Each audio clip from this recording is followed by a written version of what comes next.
and just introduce the panel. We'll start at the far end. We have Richard Fox and Mike Durand, Mike Beal, and I think that's Tim Gillis. Okay, I've never met Tim. And Randy Sear and Doug Schmidt. So we're going to start off with Mike Durand. He's going to give you a bit of history about the Mosquito aircraft.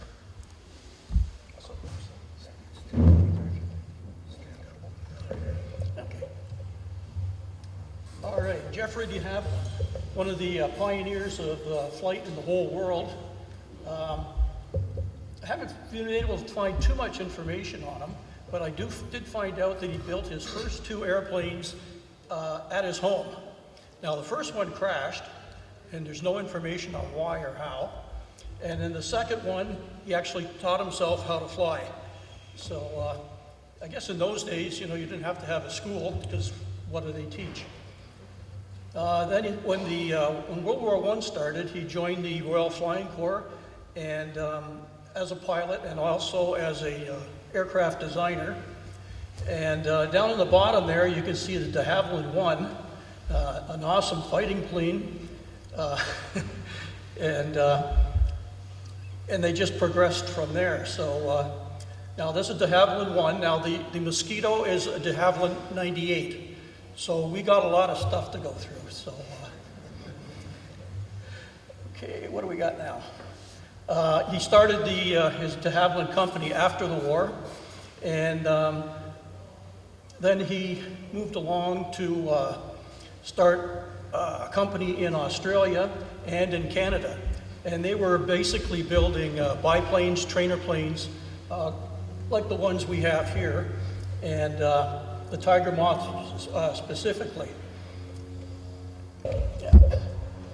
Okay, in 1936, the Air Ministry issued a request for a new aircraft, and de Havilland came in with the Mosquito drawing. And of course, the Air Ministry said, no, we don't want anything to do with wooden airplanes. We've moved on to aluminum and steel, and they rejected it. Well, de Havilland went ahead and built it anyways, and brought it out, got the Air Ministry out again to see a test flight, and they said, yeah, we need like 50 of them right away. So they got into production right away, and as the war got closer, they got orders for more and more aircraft. They finally built almost 8,000 in the world. The Canadian ones were built in Downsview and used mostly Canadian-made parts. So the radiators were built here in Windsor. We need radiators, and the company's gone. So I chased it down into Ohio, and they have no record at all of Mosquito radiator production. If you need a World War II Jeep radiator, you're all set. A lot of the wooden parts were made in furniture companies and piano manufacturers. We just found out about one in Godrich, who was a top-of-the-line furniture manufacturer, and they built just small parts, and they would build like hundreds of these same parts over and over and again. And that was all part of the war effort. We found out Massey Harris built the wings, so they went from farm equipment to military. The engines were built at Packard in Detroit. They were copies of the Rolls-Royce engine built in Detroit. We have 2 engines. They were built at Packard. Then they went up to Saskatchewan, and they were there with the RCAF. Then one of our guys had gone up there and happened to see this place, and the guy said, yeah, that guy's got a lot of aircraft parts, go see. So he went over there, and they found out a whole bunch of aircraft plus the Merlins, and this guy was nice enough to sell us 2 engines, and that's what we have mounted on the plane right now. Let's see what we got. We've got a bunch of different versions of the aircraft. The bomber was the first version, and it could carry the same bomb load as a B-17. And the Mosquito had 2 men in it, and and can just carry the same bomb load as the B-17 with 11 men. There's also the fighter bomber version, and it's similar to the one there.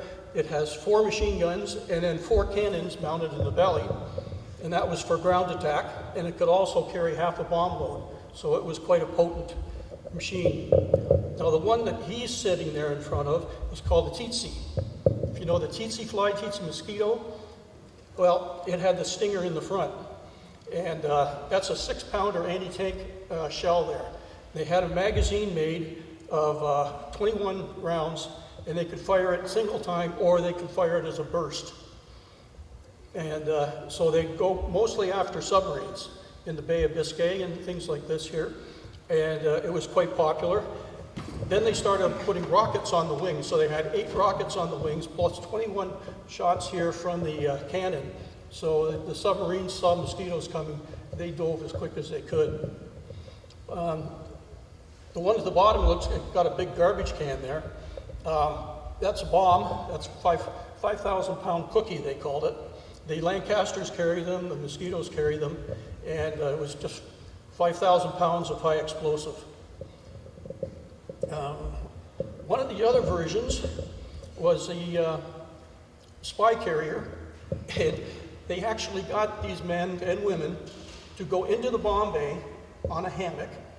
They had a heated suit on, flying suit on. They had oxygen, and they had a way to talk to the pilot. And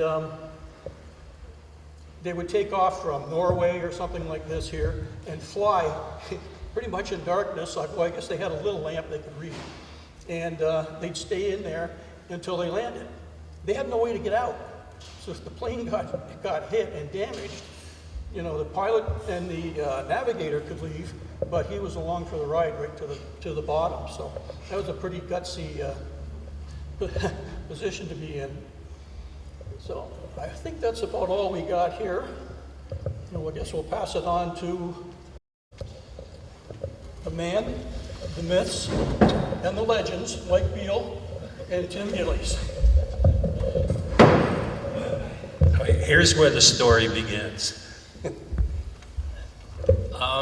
People ask me how I ever got the brainwave to build a mosquito bomber.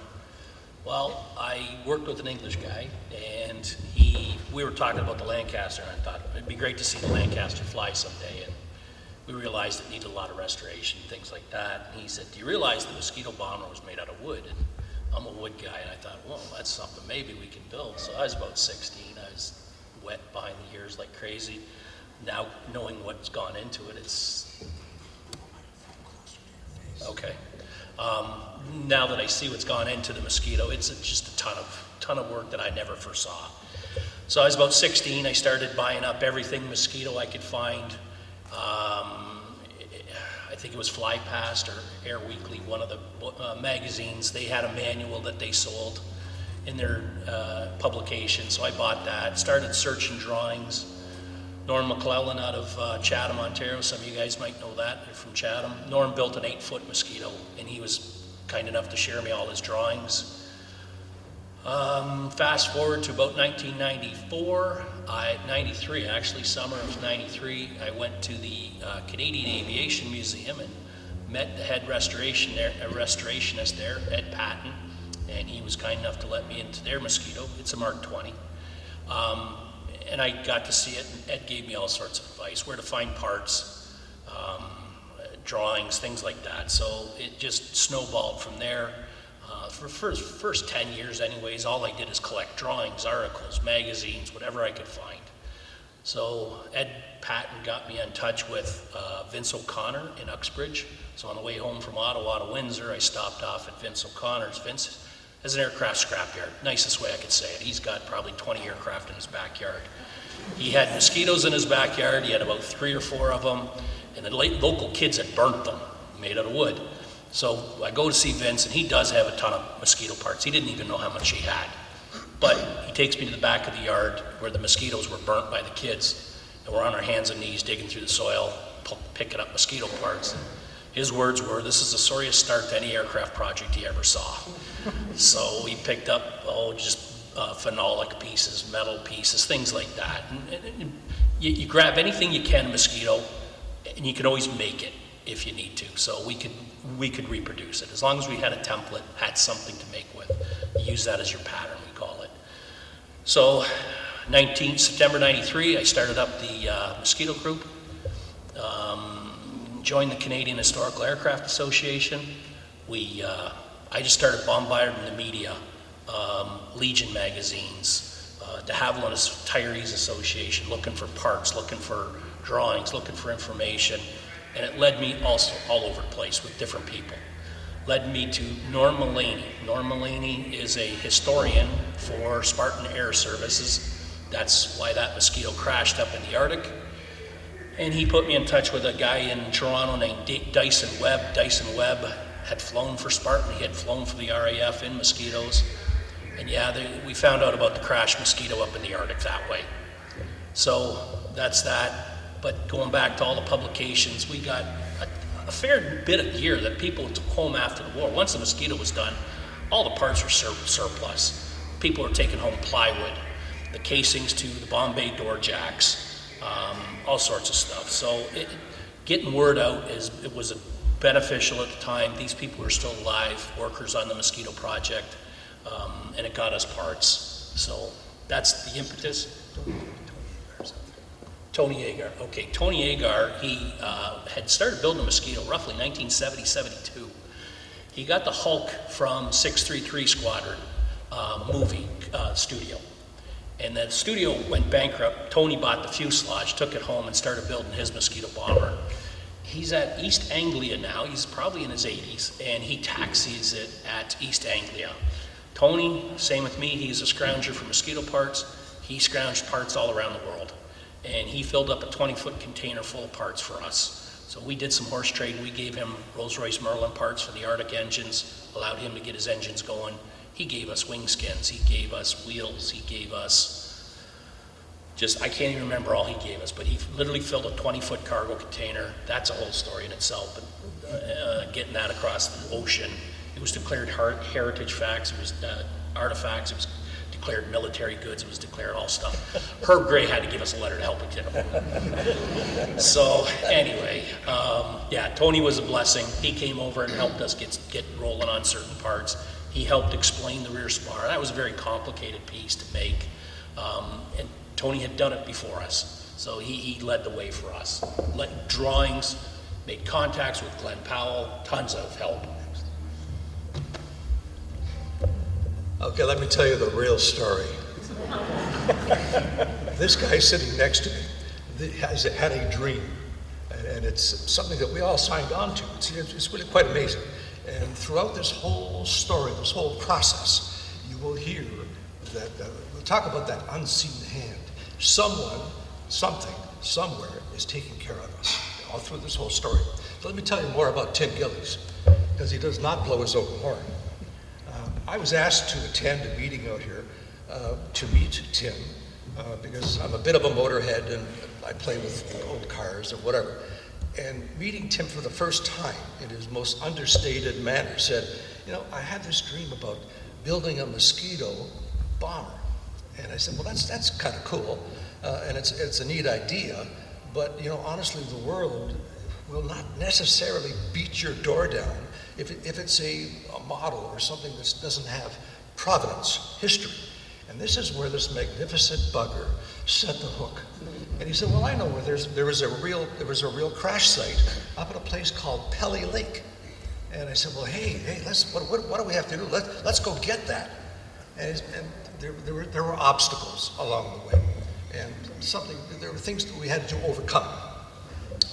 The Eddy artifact on the Arctic surface becomes the responsibility of the then Northwest Territorial Government, now Nunavut, and the organization responsible for allowing anyone to take an artifact from that area is a museum. It's an extension of the government. The Prince of Wales Northern Heritage Centre. It's in Yellowknife. And I suppose I accepted a task to request that opportunity to go up there, to allow the Mosquito Bomber Group to get up there on that turf and recover that Mosquito wreckage.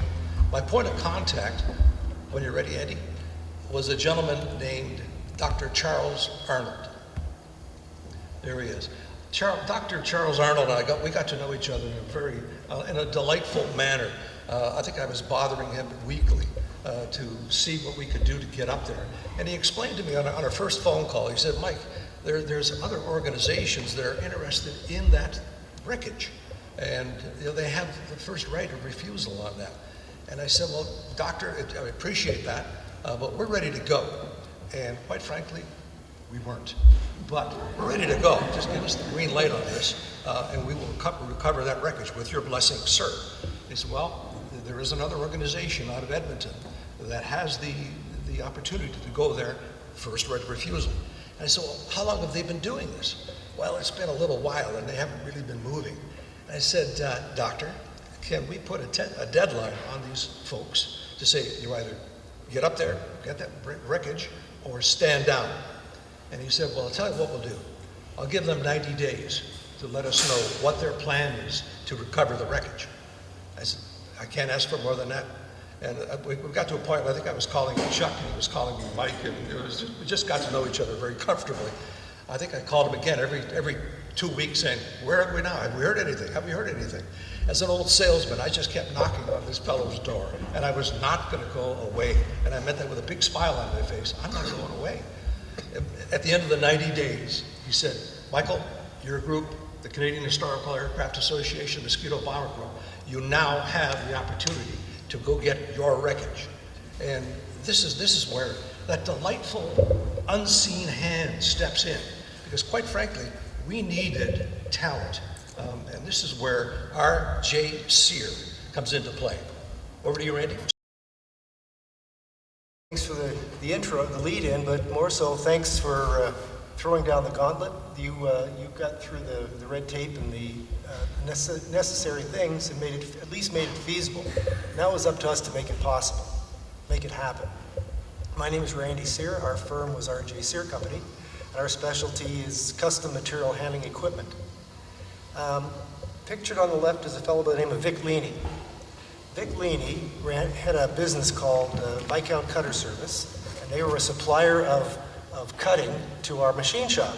So Vic was no stranger to the shop, and he knew we were in the business, and came in one day and explained his dilemma about, we can get these engines and parts out of the Arctic, but there's nothing up there. There's no electricity, there's no infrastructure. It'll never happen. Well, enter the picture Marvin Fields. Marvin Fields is one of those guys, never happened, watch me. So, yeah. Marvin said, we have a little technique, it's called a teeter-totter. I didn't invent the lever, but we've got a teeter-totter on wheels, and our field guys use it for hauling heavy machinery and parts where a lift truck can't even go. All it takes is person power. Okay, Vic came back to the hangar, pitched it to the group, and said, "Hey, this guy Fields, he can make a crane for us, and we can lift the stuff out of the sand."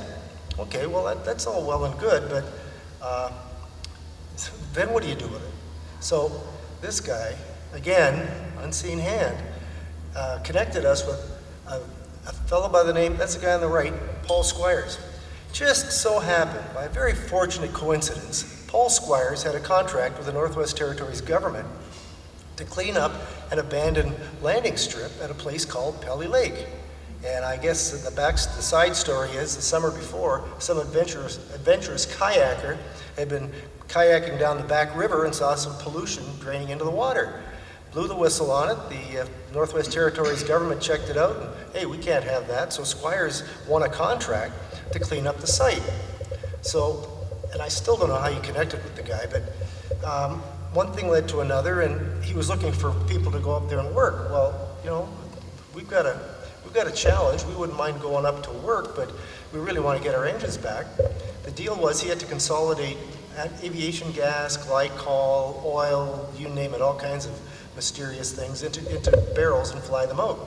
Well, guess what? We built a crane that could lift up a ton. We had 4 able-bodied guys who were willing to go up and work in exchange for maybe piggybacking some Mosquito parts back to Yellowknife ultimately. So one thing led to another, and we had the green light.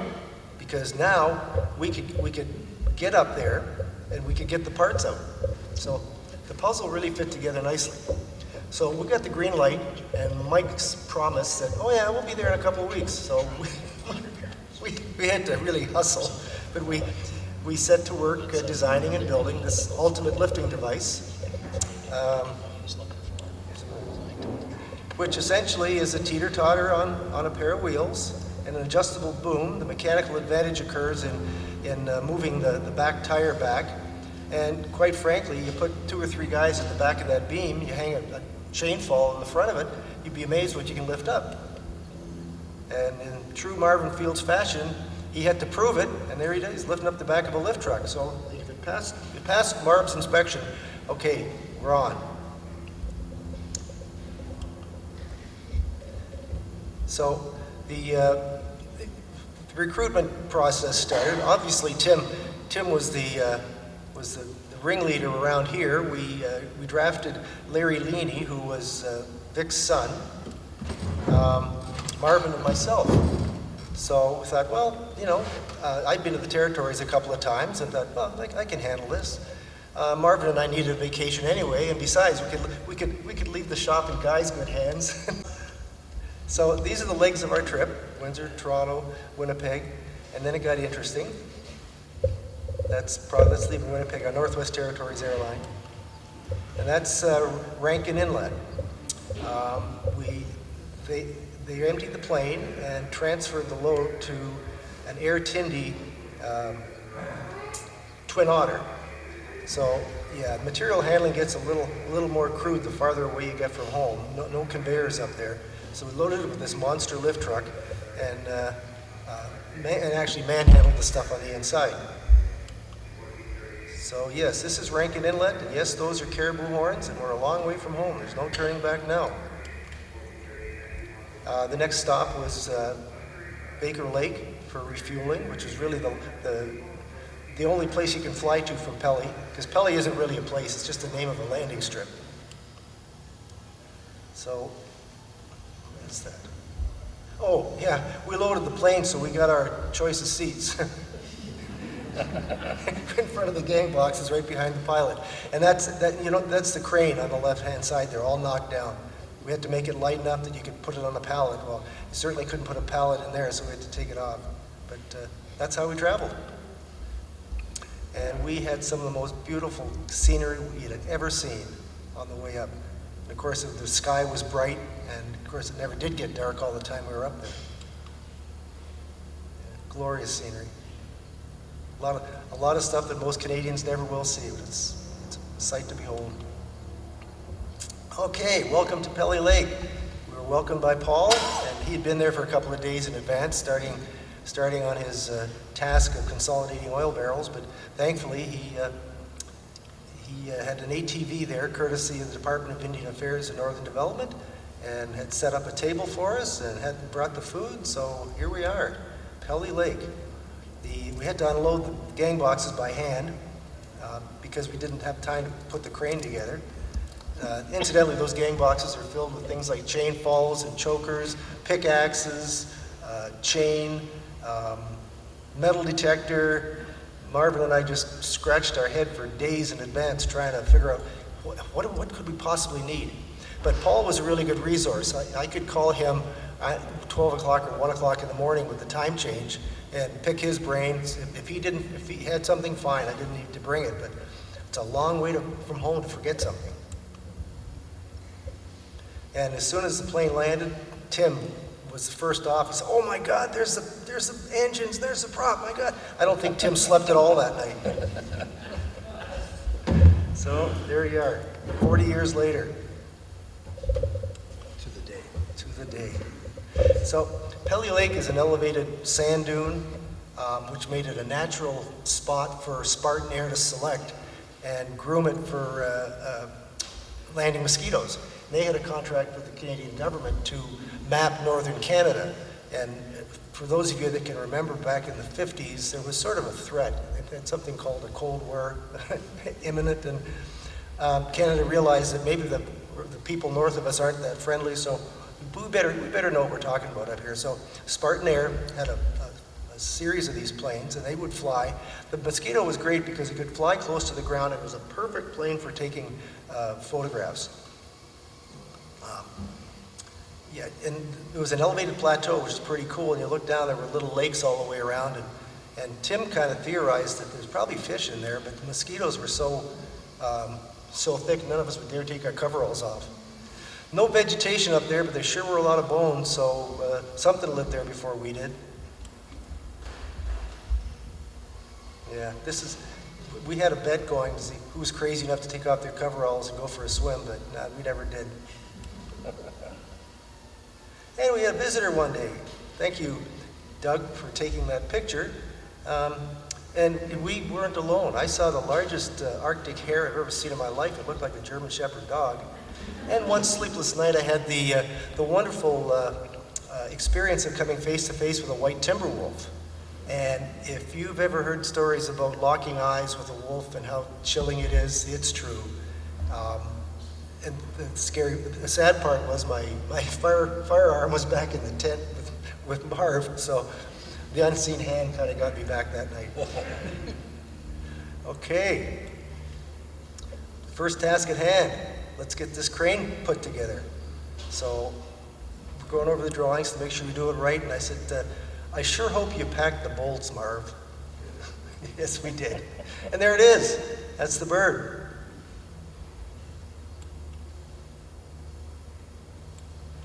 So as I mentioned, Paul had this job to clean up the site, and basically barrels were all over the place. Thankfully, he'd been there ahead of time a little bit and done an inventory. He had a game plan, and we pretty much followed it.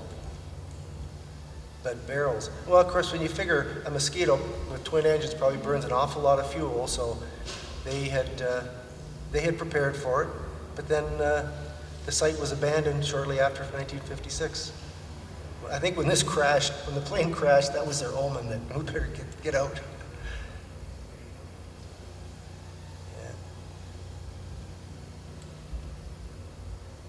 Yeah. I say Paul had had a plan, but the plan included an electric pump to empty barrels, so we wouldn't have to do any grunt work. Well, I don't know how many pumps we went through. Two at least. Yeah, killed them. We're getting into some pretty weird unknown chemicals in these barrels, so don't even want to know what we were handling. Barrels were full of sand as well. Yeah. So, as I mentioned, Paul got there ahead of time, and he brought in a bunch of grub, and thankfully he did, because we ate like dogs up there. We start out with a hearty breakfast, and of course, we'd work and work, and nobody would dare finish until we got the task accomplished that we're working on that day. Sometimes we break in the middle of the day, 4 or 5 o'clock, and have some lunch. This picture is probably taken around midnight or after. That's about as close as you get to sunset. And of course, being in arid conditions, it really was desert-like. You'll see in some of the pictures, it's sand. It's a big sand dune. So it's really important to stay hydrated up there. Right on.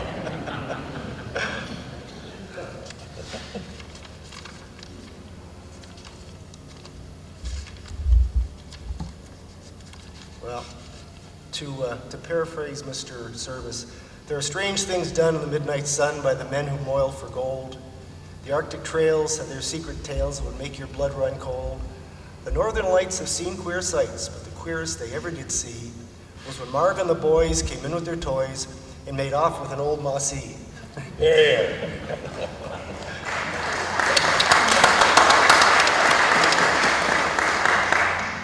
There you see us in action.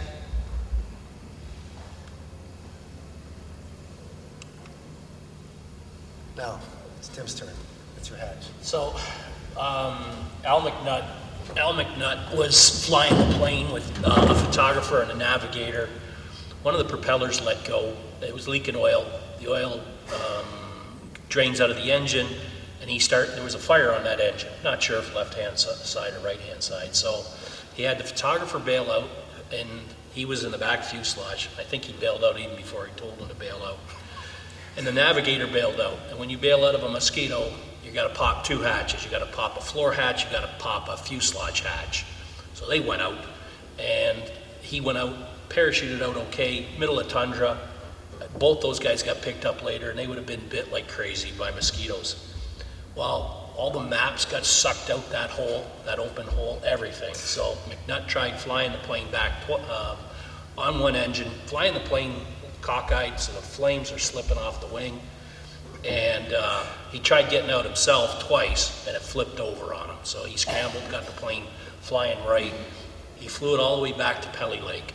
Now, if he had landed that Mozzie without popping the escape hatch up on the top of the canopy, he's in trouble because the hatches are on the floor of the belly.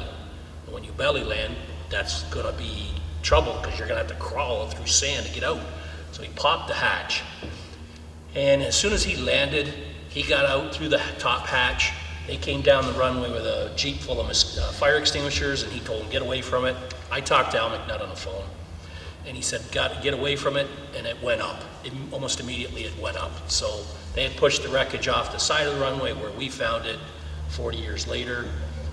Sent Larry Leaney to go find the escape hatch, the canopy, top of the canopy. And Larry didn't know what he was looking for, and I sent him out on a 4-wheel quad bike, and he couldn't find it, so he was gone maybe half an hour. So I got on the thing, and I lined up the runway where Al come in on. I went out 100 yards, 150 yards at the most. There's the hatch. So that hatch had sat there for 40 years when he had popped it. We got it back. I'm sure it's in the in the display cases We someplace. fixed it up and it's on the plane now. It is on the plane, okay.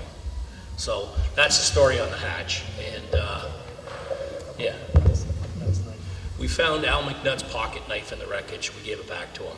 He had been a real estate developer in Vancouver when we talked to him, and CBC had got us on the phone talking from the Arctic and did a radio interview across Canada, and we talked to McNutt and gave him back his pocket knife, and he's kind of a cool touch. Anyways.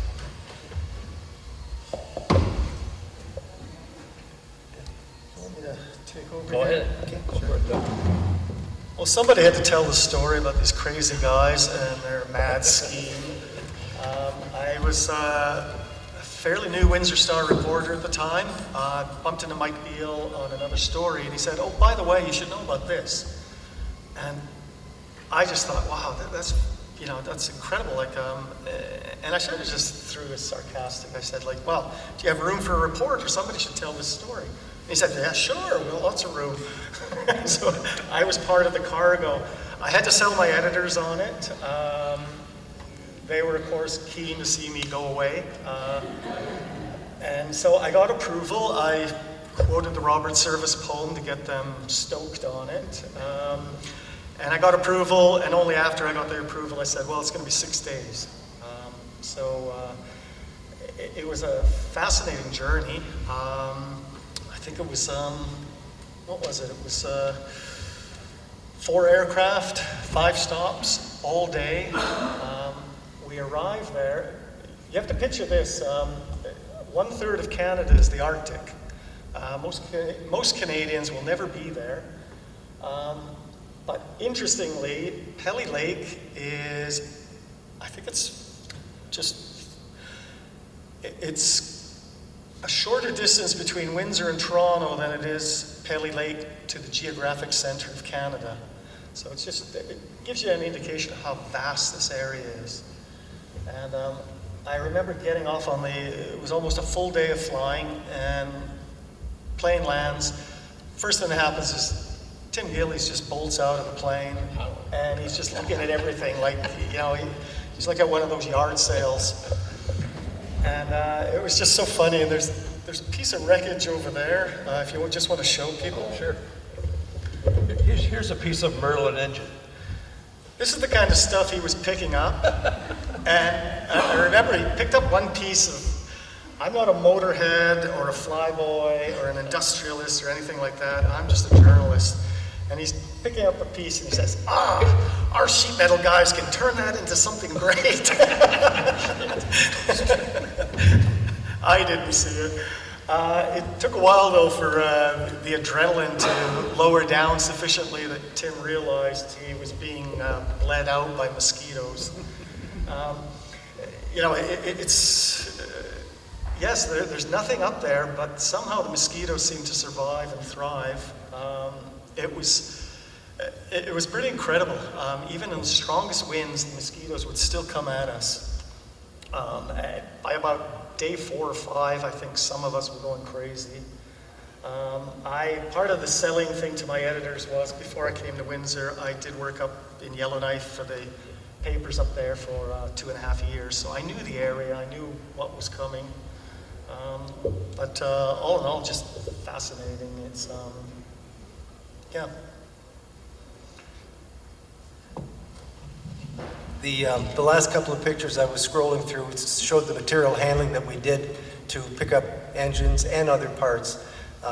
In the one picture, Tim is actually lifting the engine with a 1-ton chainfall.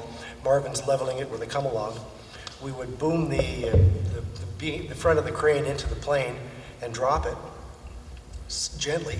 But another one of Marvelous Marv's inventions, we had cut a bunch of pieces of short pieces of pipe and actually built a roller conveyor on the corner. So we dropped the thing in, and when we pulled it, it made a nice 90-degree turn. We brought a 12-volt electric winch and propped it up right behind the pilot and drew the engines right up to the front so we could secure them. And I'll tell you, the pilot was so enthralled by these folks from down south that knew something about material handling that we were obliged. We let them keep the winch, we let them keep the pipes, and just, give us credit where credit's due. Yeah, those are the critters that wouldn't leave you alone. Now, some of the guys opted to wear mosquito nets. We just chose to put duct tape around our ankles and wrists. God help you if one got inside. One got inside, and that was almost immobile for a while. Okay, so camp life. Well, yeah, step into my office. That's a Jeep upside down. But Windsor Communication gave us a satellite phone to use, and it was neat to keep in touch with the family. When we got the Merlins loaded in the plane, we did call Al McNutt and say, hey, your engines are back in the air. And I think he must have thought we were nuts, which we were. We built a windsock so that the incoming plane knew which way the side wind was. I mean, those guys were our lifeline. And thankfully, Paul had an ATV, and after lunch we could get a ride back to work. Tim finds gold, not of the aviation kind, just as we did, not of the aviation kind, and that's it out front here. I mean, doesn't everyone need one of those over the fireplace? Well, I think it was day 4. The heat was off in terms of temperature, and the temperature dropped from the 80s down to the 40s. And it was good advertising for Cabela's because not too many of the tents stayed up. Wind, rain. When Spartan Air had commissioned the strip, they built a bunker, an earthen bunker, which is a kind of a chamber inside and a door. Maybe that's where they kept their food or something that could be spoiled. But it was a godsend because with 40 degrees Fahrenheit, pouring rain, and especially if you get wet, it's no fun. Towards the end, when some of the tents were flattened, the only relief was Tim fired up the Coleman stove inside and stood like sardines in there because there was no place else to go. Remember, I think it was probably day 5. We were pretty well out of food, and we found some. What's this stuff called? I'm sorry? The food that we found? Oh, MREs. Meals ready to eat. Meals ready to eat. Well, at that time we were ready to eat anything, so I don't know what the heck it was, but we opened up the cans and made short order. That's how they all died in the Franklin expedition. Exactly.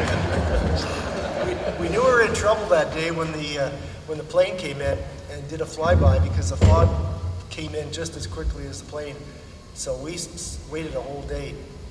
Thankfully, at 4:30, it came, and you've never seen guys pack up tents and sleeping bags so fast in your life, load them on the plane, and we started the happy journey home. So, as always, our first stop is Baker Lake, and then ultimately we went to Whale Cove. We have Baker Lake, And that night, we went via Whale Cove, which is also on the west coast of Hudson Bay, and then bound for Thompson, Manitoba. Now, as if this trip wasn't exciting enough, the pilot flew us, I wouldn't say through a storm, but right beside a storm. Now, it's an amazing thing to see lightning just out your window. And that was the plum. You've never seen so brilliant in your life. Got into Thompson about 1 o'clock in the morning, found a motel open with a couple of rooms, and for what's going on? It's dark. What happened? We hadn't seen dark in 6 days. Next morning we flew to Thompson, back to Windsor, to a hero's welcome, I will say. And just to put in perspective, that little fellow that I'm holding there is now 28 years old. So we're still gunned with enthusiasm, and the truck made it back from Yellowknife. And the Mighty Merlins. And not everybody in the hangar treated them with the joy and the jubilation that we did. We had some pretty good sweat equity in those. Yeah. But in the whole story, we bought into Tim's dream. And we thought, you know what? We can, therefore we do. And that's what Windsor's all about. I've lived here all my life. We've been to hell and back, and nobody's going to keep us down. All you have to do is throw out a challenge, and there's always going to be people like Marv Fields that said, "Oh, what do you mean never? Watch me." So here we are in the summer of 1996.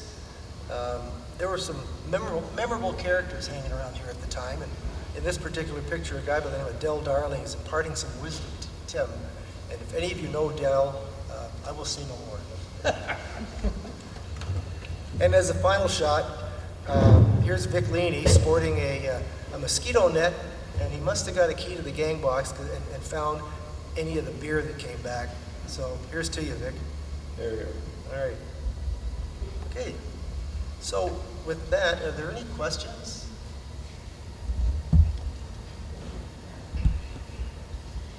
Ma'am? My condition said there were so many iterations of the mosquito.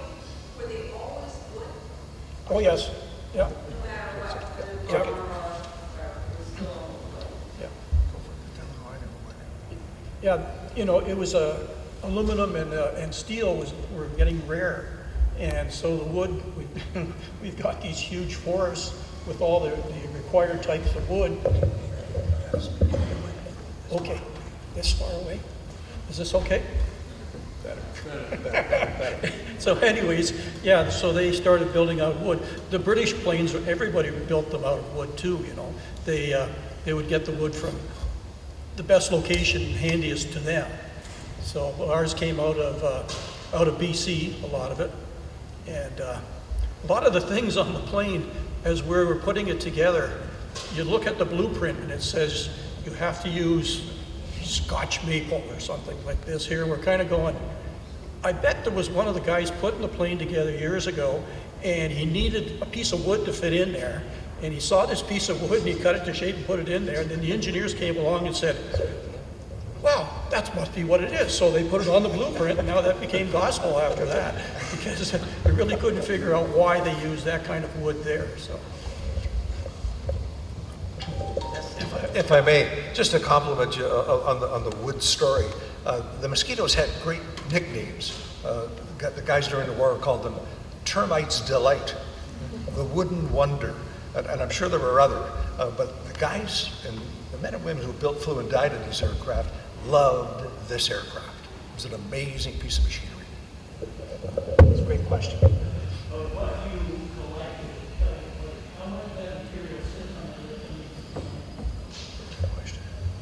The ailerons, the elevator, they all came from Pelly Lake. Armored plating for the seats came from Pelly Lake. The Pelly Lake canopy's in there. Yeah.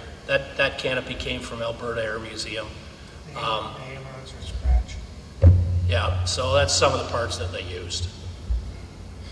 And lots of trading of pieces. The Rolls-Royce engine parts went to Tony a lot of the good ones. And with that, we horse traded. At the time in the Mosquito community, it was us, Glenn Powell, Tony Agar, Jim Marizan out of California. We just had an attitude of, we don't want to sell you something, we want to trade you something. So there was no money being changed hands. So we gave the Rolls-Royce parts to Tony, and Tony gave us a 20-foot cargo container in return.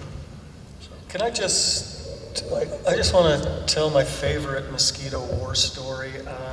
The Gestapo headquarters in Denmark was a fascinating story, but my favorite was on January 30th, 1943. At that point, the Germans were still on top. Fortress Europe pretty much belonged to Germany and the Nazis. And morale couldn't have been that great because the American industrial machine was still gearing up. They weren't pushing out, daily tanks and ships like towards a little later in the war. On January 30th, 1943, it was the 10th anniversary of Hitler gaining power. There was going to be a massive celebration from Berlin. They were going to broadcast across their entire, from Moscow to the Atlantic coast, as possibly as a morale boost, or just because the Mosquito guys were just shit kickers. They were going to interrupt this grand affair, and so there were 2 flights of Mosquitoes. One took off in the morning, flying just above the waves across the North Sea, and then they went up to 25,000 feet, and then they came over Berlin just at the right moment. Hermann Goering, the Reichsmarshal, Hitler's number 2, head of the Luftwaffe, he was just starting to speak when 3 Mosquitoes just descended and started pounding the radio headquarters.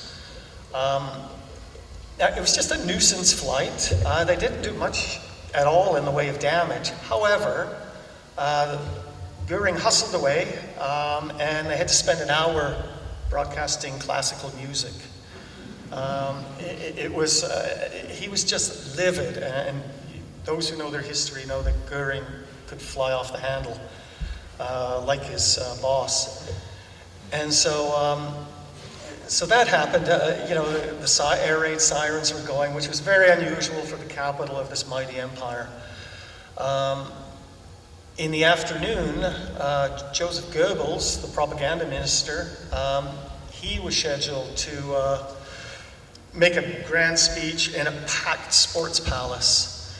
A second flight of Mosquitoes were launched at around early in the afternoon.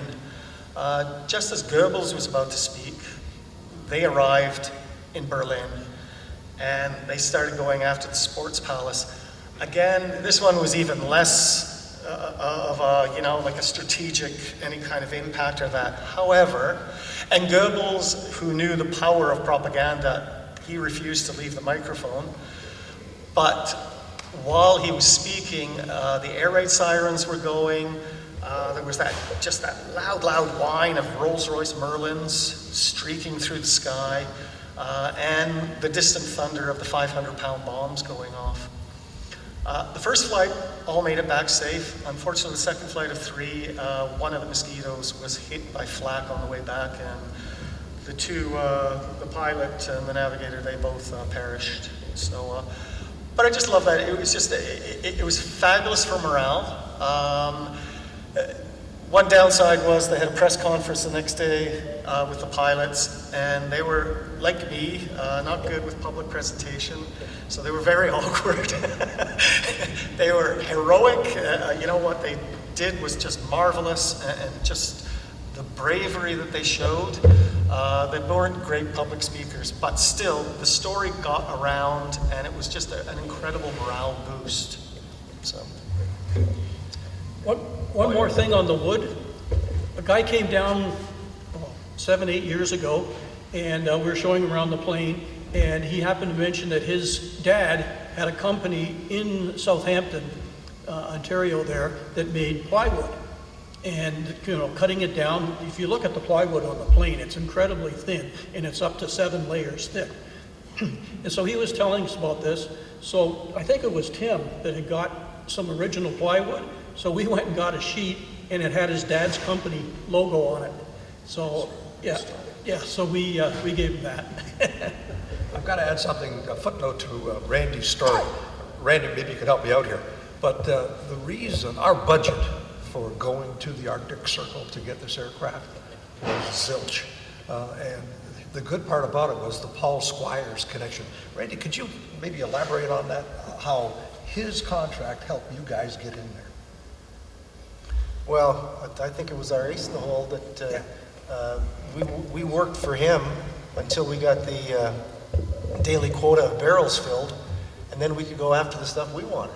So we'll work for food. Yeah, we worked for food till it ran out. But you can imagine four pretty husky fellas that are emptying oil barrels. We could go through a whole pile of barrels. The goal was to have enough to fill up a plane every time they came back. And several days there was two planes a day, load them up with barrels. Well, once you got the quota, we were laughing. Because I think it was day 3 was just euphoria, because that's the day we put the Merlin engines in. Well, we pretty well filled the plane up, but we had really struck gold by Paul Squires. There again, the unseen hand. If it wasn't for Squires, it wouldn't have made any kind of sense, because to fly up there is not cheap. It wasn't cheap then. It's not cheap now. The logistics, even freight was not impossible. But I'll tell you, airfare up there was thousands of dollars just for a round trip. So it would have been prohibitive. And we didn't have any money. So it was a pretty good negotiating job you did, Tim. Squires got $65,000 to clean up the oil site. He had to map where all the barrels were. We had to tie them down with steel cables. So we had to tie the barrels down with steel cables. We had to map where the barrels were. He had quite a job, and he had to make about a 35-page synopsis of what we did. So our Mosquito parts were part of the hazardous waste that left the place. And the oil, it went back to Edmonton. It got refined. Our parts first off flew to Yellowknife, then got down to Edmonton, and then we trucked it back here. Cargo is very expensive up there, but there was a logistical glitch, and we ended up with 11 cases of beer going with us. There were 6 people there for 6 days.